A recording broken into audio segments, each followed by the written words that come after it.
दृश्य देखा, गाय और बैल की दशा जब परीक्षित ने देखी तो शिकार खेलना तो भूल गए और खड़े होकर के मन में सोचे लगे, परमात्मा जिस गाय को हम लोग हिंदुओं में मां मानते हैं और जिस गाय की हम लोग पूजा करते हैं वही उसे मारा।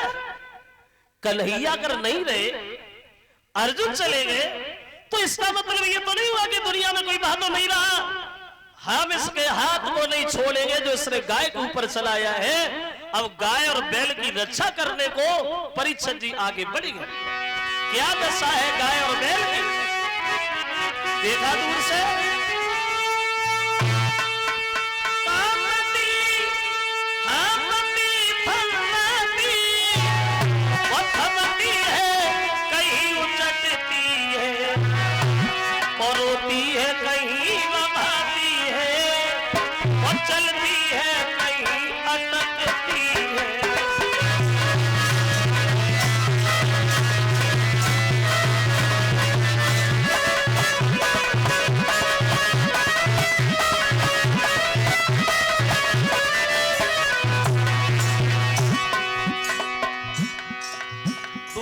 गाय और बैल को देखा तो उनकी रक्षा करने हेतु परीक्षित आगे बढ़ गए। देखिए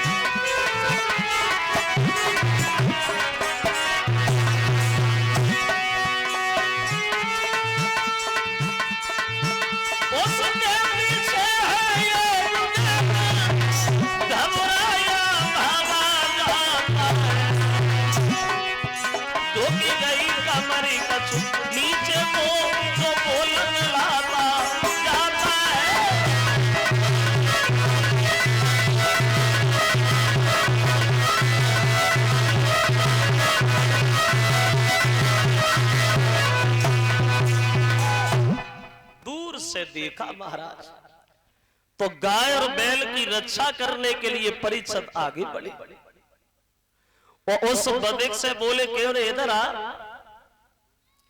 तेरी इतनी बड़ी हिम्मत जो तूने गाय के ऊपर हाथ उठाया, हम तेरे हाथ को नहीं छोड़ेंगे जो तूने गाय पे चलाया, तेरे हाथ को काट डालेंगे जो तूने गाय के ऊपर उठाया।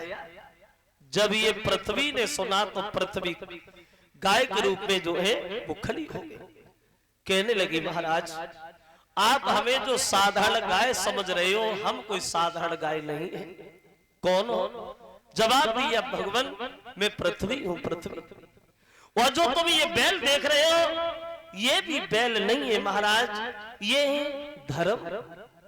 और जो हमें मार रहा है, जो हमें भगा रहा है, ये कोई गैर नहीं है, जय है कलिग महाराज, जय है कलिग।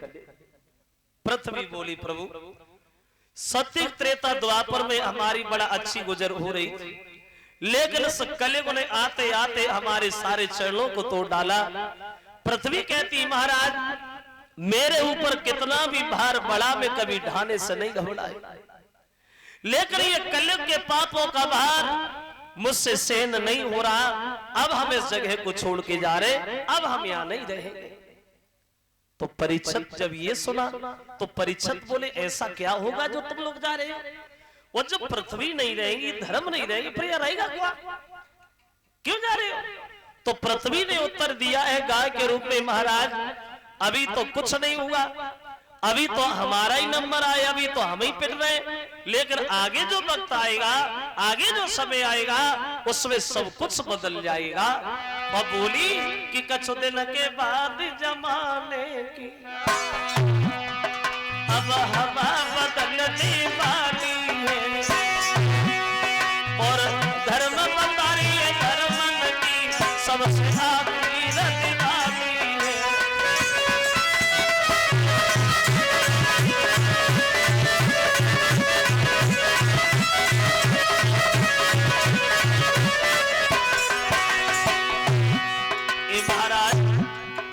अभी तो शुरुआत हुई है, आरंभ हुआ है कलयुग का, लेकिन आगे आगे जो वक्त आ रहा है बेटियां न कोई जानेगा, छत्री कायर हो जाएंगे, दल धमकी दिखलाएगा।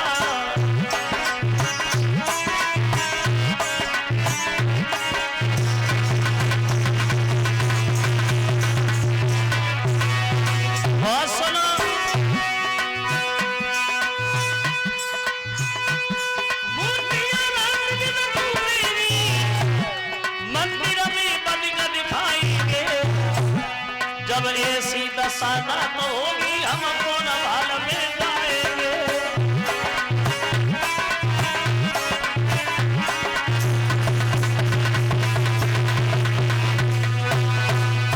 उत्तर दिया महाराज अभी तो कुछ नहीं हुआ, लेकिन जो आगे समय आएगा, आगे जो वक्त आएगा उसमें सब कुछ ही बदल जाएगा।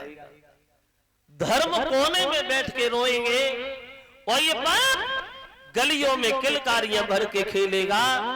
मूर्तियां रात दिन टूटेंगी और मंदिर में बदिक दिखाएंगे।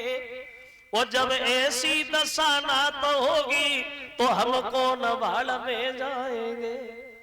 अब हम तो चले, अब जो भी है वो तुम ही संभालो, हमारे कब्जा से बाहर है। जब ये सुना तो परीक्षित ने तलवार उठाई और आगे बढ़े और बोले क्यों कलिंग महाराज इधर आ।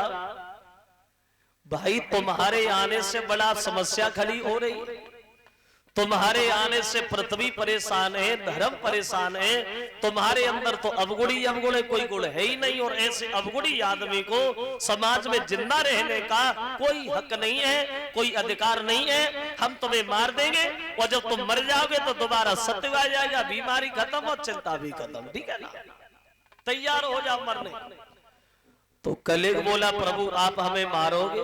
हाँ मानोगे नहीं? नहीं तो मार, लेकिन मार तो रही हो, मारने से पहले एक हमारी बात जरूर सुन लो। दुनिया भर में भगवान ने ऐसी कोई भी वस्तु आज तक नहीं बना के तैयार की है जिसके अंदर गुण और अवगुण दोनों न हो। कोई भी चीज ऐसी आज तक नहीं बनी जिसके अंदर गुण अवगुण दोनों न हो। अगर किसी के अंदर अवगुण ही अवगुण है, गौर से देखोगे तो ज्यादा नहीं तो एक गुण उसके भी अंदर निकल आएगा। अगर कोई गुड़ी गुड़ी है उसे भी अगर झांक के देखोगे तो कुछ ना कुछ अवगुण जरूर होगा। कस्तूरी में है दोष जो रंग न लाई है, और सोना में है दोष जो सुगंध न लाओ है। वो इंद्र में है दोष जो अहिल्या संग भोग कियो, वो चंद्रमा में है दोष जो मुर्गा बने के आओ है। और राम में है दोष जो सूपड़ खा की नाक काटी, और रावण में है दोष जो सीता को हर लाओ है। अरे महाराज फिर क्यों तुम पागल भये, क्योंकि एक एक दोष हर ने हर एक में लगाओ है। गुण और अवगुण हर चीज के अंदर है महाराज। तो परीक्षित जी बोले क्या तुम्हारे अंदर गुण है? बोले हाँ हाँ हमारे अंदर तो गुण वो है जो सत्य त्रेता द्वापर में भी नहीं थे। मतलब ये है, बताओ? बोले बताओ। अब कलियुग जो है वो अपनी बड़ाई अपने मुंह से करने लगा। सुनो, सबसे पहला और सबसे बड़ा हमारे अंदर एक गुण ये है महाराज, बोला कि कलियुग के नाम आधारा, सुमेरी सुमेरी नर उतरई